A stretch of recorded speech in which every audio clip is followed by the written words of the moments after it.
We moved onto a 45-foot sailboat in Baltimore, Maryland with our parrot and corgi. It took time, patience, and work, but we have managed to transform it into a home.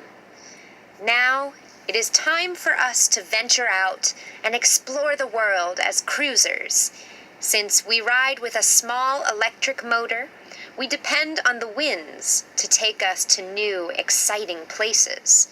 Join us as we travel on board Wisdom, our sailing home.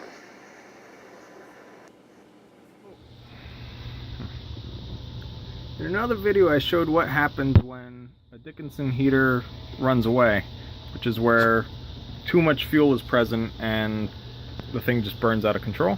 In those cases, all you have to do is open the door, and that lets air flow in through the front, which bypasses the fuel that's down in the bottom, and then that's it. It just slows the burn rate down and it burns at a much more controlled rate, and it's not so bad. Once the fuel is burned up in the bottom, then you can close the door and resume using it as usual.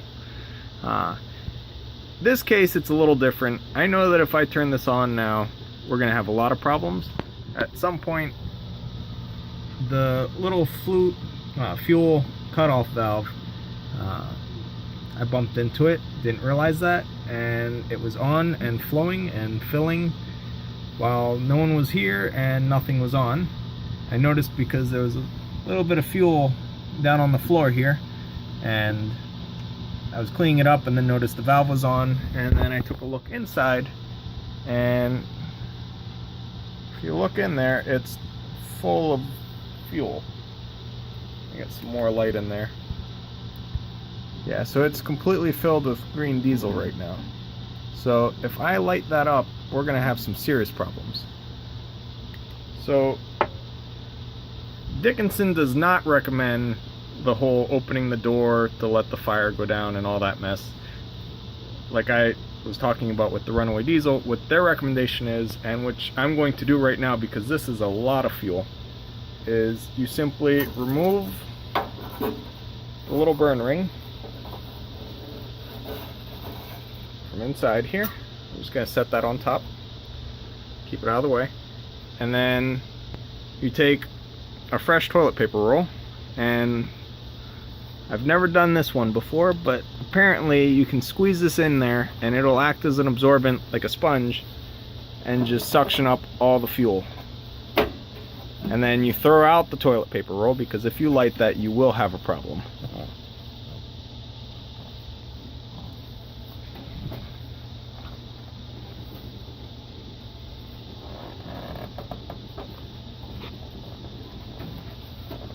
Apparently, don't use Charmin's Ultra Giant roll because it has trouble fitting in there. I'm gonna have to make the sucker smaller. So I reduced a lot of the paper. Here's the roll. Here's what I removed from it. Let's see if this will fit inside a little easier.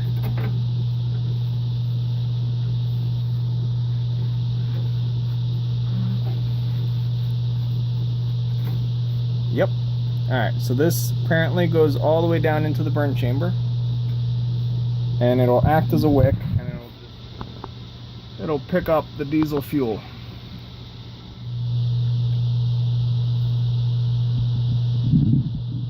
Oh yeah. So the toilet paper roll has done its job.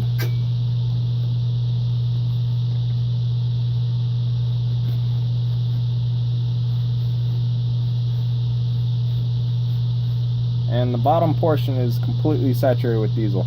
So this is going in the trash, because if we light this, we're looking for some serious trouble. If we look inside, you can see the fuel's been absorbed, and it's much drier in there. So when we light it up now, this should be a lot safer. I'm going to put the burn ring back in.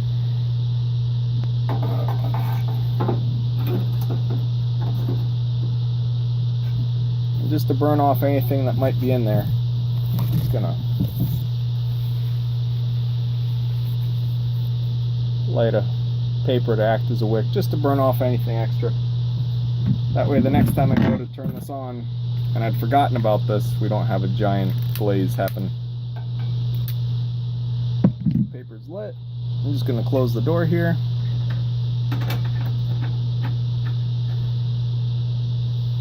And at the moment, the fuel valve is shut off, so this is only going to burn the residual fuel that's still in there. So it is rather wasteful using an entire roll of toilet paper just to clean out some fuel that's gotten in there. But I will say it's totally worth it, because this would have been a disaster. It would be very unsafe to light it up as it was. So it's just burning down. Doesn't seem to be too much residual fuel in there. You can see the fuel's ignited at this point, so it's just going to burn off the little bit of extra, and then it'll be good to go for the next burn. So we're just going to let the fire continue to burn until it burns out, and everything's back to normal. So as I said before, these heaters, they do have their quirks, but they're very, very easy and safe to manage, and they do a great job keeping the boat warm. Thanks so much for watching, and we hope that you will like this video and subscribe to our channel for updates on our adventures. And when you subscribe, make sure you click on the little bell. That way you'll get notifications as soon as the next video is uploaded. Thank you so much.